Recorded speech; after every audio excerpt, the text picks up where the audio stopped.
And we'll also talk to a CEO who founded a company so he could find the cure for a rare disease, a disease that two of his children were battling. Morning Call coming right then. We'll be right back with a story you definitely don't want to miss. It's about a father's love leading to major business success. Stay tuned. Finding a cure for rare diseases can be a daunting and very frustrating task, but when one man's children were diagnosed with Pompe's disease, it's a fatal illness caused by a genetic enzyme deficiency, he did not just sit back and accept their fate. One man started his own company dedicated to finding a cure, and joining us now is that man, John Crowley, currently president and CEO of a company called Orexigen and one of the founders of a company called Novozyme. Mr. Crowley, truly a compelling story of necessity, being the mother of invention, where you had to come up with something for your children. Now, just to make this clear, and I want viewers to know this because it's so fascinating to me, you're not a doctor, you're not a biophysicist. What are you, and how did you get into raising money to start a company to help your own kids? Well, I think, Liz, first and foremost, I'm a dad. And my background is I'm a lawyer with an MBA. My last science class was high school biology, and I got a B in that. So not even an A. Not even an A. So fortunately, once I got into biotechnology and realized that this would be the best hope for my kids and for many other kids suffering with this Pompe disease, we surrounded ourselves with the best and the brightest scientists we could find, and we had some really good teachers along the way. But you needed to raise some money. You weren't a CEO. You were working at Bristol-Myers in what capacity at the time? I was in business strategy at the director level at Bristol-Myers, 32 years old. So you just put your head to this and said, I need to raise millions of dollars to get this going. What did you do? Megan and Patrick had been diagnosed. Those are your kids. In 1998, right? Megan is now 7, Patrick is 6. Megan was born perfectly normal. And when we got into the whole rare disease area, we were told that's okay. Pompe disease is one where there's a cure coming. Just sit back and wait. We'll get them the enzyme that they're missing. Okay. And we waited and waited. And after about 2 years, my wife and I, Eileen and I, were just, I think, so frustrated and so desperate. We wanted to get out there and do something.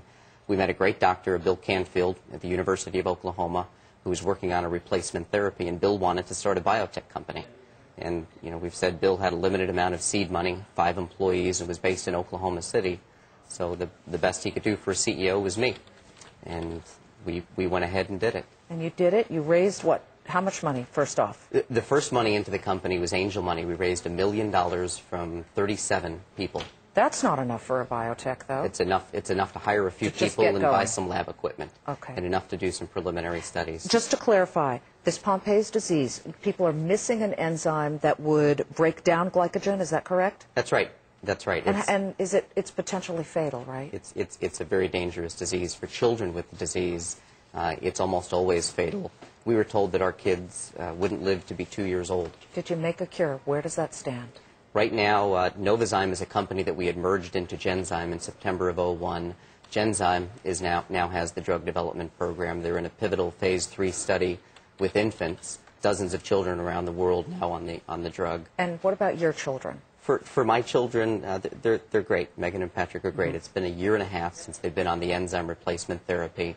For Megan, it's worked wonderfully well. Liz, when she first went on to the study, her heart was twice normal size, her liver was twice normal size.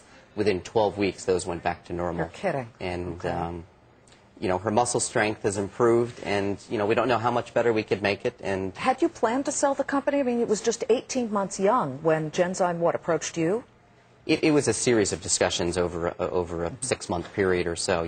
This area is something Genzyme feels very passionate about, the whole area of rare diseases. So Genzyme came to us with the idea, and we had some long discussions. And, our standard was that we would merge with a company if they can convince us that we can move these programs forward better and faster together than apart. And they would fight for that particular drug. That's right. I guess a lot of people would look at you and say, you were so emotionally attached to this product, plus you didn't really have a scientific background, yet you had the passion. From your business experience of starting this company and then selling it for millions, what did you learn about running companies? It's all about people. I mean, I don't mean to be trite, but we just surrounded Novozyme with the best and the brightest. We took it, Liz, from 5 people to 120 people in 18 months. Some brilliant scientists, business people, drug developers. Everybody was passionate at Novozyme about what we did. And that was the difference for us. And, you know, a little bit of luck along the way and some great science. And you've moved on to Orexogen, and that's a VC company. A venture-backed company, right. And I've had the pleasure to work with a number of great venture-backed companies over the last year or two. Mr. Crowley, you probably inspire a lot of people. Thank you very much. Thank you. Good luck to you and your children, definitely. Thank you. John Crowley is President and CEO of Orexogen Therapeutics. Great day.